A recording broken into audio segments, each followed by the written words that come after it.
Hello friends, आज हम बात करेंगे एक्सेलरेशन के बारे में। एक्सेलरेशन को डिफाइन कैसे किया जाता है। देखिए, एक्सेलरेशन होता है change in velocity with time, यानी कि अगर किसी बॉडी की वेलोसिटी में चेंज है और अगर उसको जो चेंज होने में समय लगा है उस समय से अगर उसको डिवाइड कर दिया जाए तो हम किसी भी बॉडी का एक्सेलरेशन फाइंड कर सकते हैं। तो यहां पर जो चेंज इन वेलोसिटी है वो क्या है। देखिए, चेंज इन वेलोसिटी जो है उस बॉडी की फाइनल वेलोसिटी और इनिशियल वेलोसिटी का डिफरेंस होता है। तो एक्सेलरेशन अगर हमको फाइंड करना है तो हम यहां पे कह सकते हैं कि acceleration is equal to final velocity minus initial velocity divided by जो टाइम उसको लगा इस वेलोसिटी में चेंज होने के लिए, वो होगी। सपोज कीजिए कोई बॉडी मूव कर रही है सर्टेन वेलोसिटी से और उसकी वेलोसिटी इंक्रीज कर रही है, तो हम कह सकते हैं कि वो बॉडी एक्सेलरेट कर रही है। इसी प्रकार अगर कोई कार है तो वो कार अगर रेस्ट से मूव करना शुरू करती है तो उसकी इनिशियल वेलोसिटी वहां पर जीरो होगी, क्योंकि पहले वो बॉडी रेस्ट में थी। अब स्टेडी रेट से उसकी वेलोसिटी में इंक्रीज होना शुरू होता है, तो 5 सेकंड के बाद हम देखते हैं तो उस बॉडी की जो वेलोसिटी है वो 10 मीटर पर सेकंड हो चुकी होती है। तो हम कह सकते हैं कि बॉडी की जो अब फाइनल वेलोसिटी हो गई वो 10 मीटर पर सेकंड है। तो अगर हमें यहां पर जो चेंज इन वेलोसिटी है वो निकालना है तो वो क्या होगी। चेंज इन वेलोसिटी आपकी 10 माइनस 0 यानी कि final velocity minus initial velocity होगी।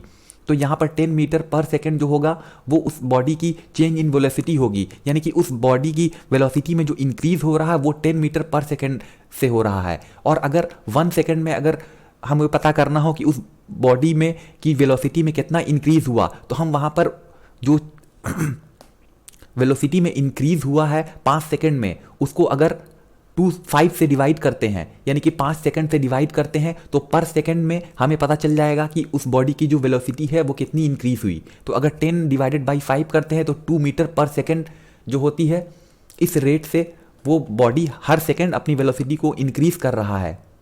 अब सपोज करते हैं किसी बॉडी की वेलोसिटी u है और उसकी जो चेंज इन वेलोसिटी है वो यहाँ पर v माइनस यू होगी, क्योंकि अगर बॉडी की जो फाइनल वेलोसिटी है v है और इनिशियल वेलोसिटी u है और जो टाइम उसको इस चेंज करने में लगा है वो t हुआ है, तो यहाँ पर एक्सेलरेशन को हम कह सकते हैं कि acceleration is equal to change in velocity with respect to time, यानी कि v minus u by t के फॉर्म में हम इसको डिफाइन कर सकते हैं।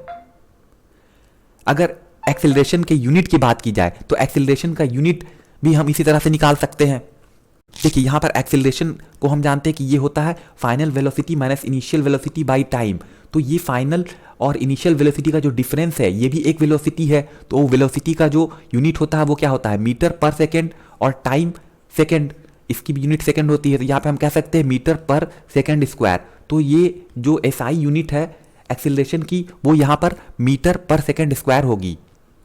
इसके अलावा अगर हम सेंटीमीटर के फॉर्म में अगर लेते हैं तो इसको सेंटीमीटर पर सेकंड स्क्वायर या फिर किलोमीटर पर आर स्क्वायर के फॉर्म में भी हम इसका यूनिट को डिफाइन कर सकते हैं।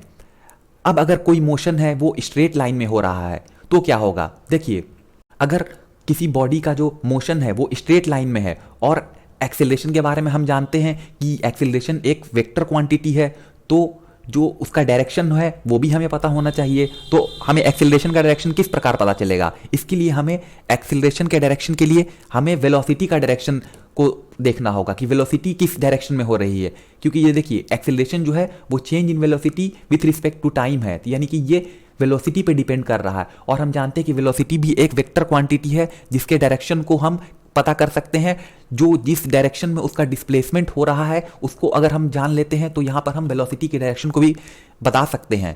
तो अगर ईस्ट डायरेक्शन में कोई बॉडी मूव कर रही है तो यहाँ पर वेलोसिटी का डायरेक्शन ईस्ट होगा और एक्सेलरेशन का डायरेक्शन भी ईस्ट डायरेक्शन में होगा। तो यहाँ से हम सिंपली फाइंड कर सकते हैं किसी भी बॉडी का एक्सेलरेशन किस डायरेक्शन में हो रहा है। तो यहाँ से क्लियर होता है कि एक्सेलरेशन जो है वो rate of change in velocity है। अगर हम बात करते हैं किसी बॉडी की मूवमेंट को कि अगर कोई बॉडी यूनिफॉर्म वेलोसिटी से मूव कर रही है तो उस केस में उसका एक्सेलरेशन क्या होगा। देखिए, अगर कोई बॉडी यूनिफॉर्म वेलोसिटी से मूव करती है तो उस केस में उसका एक्सेलरेशन 0 होगा, क्योंकि यहाँ पर क्या हो जाएगा, v और u यहाँ पर दोनों इक्वल हो जाएंगे। देखिए, अगर किसी बॉडी का इनिशियल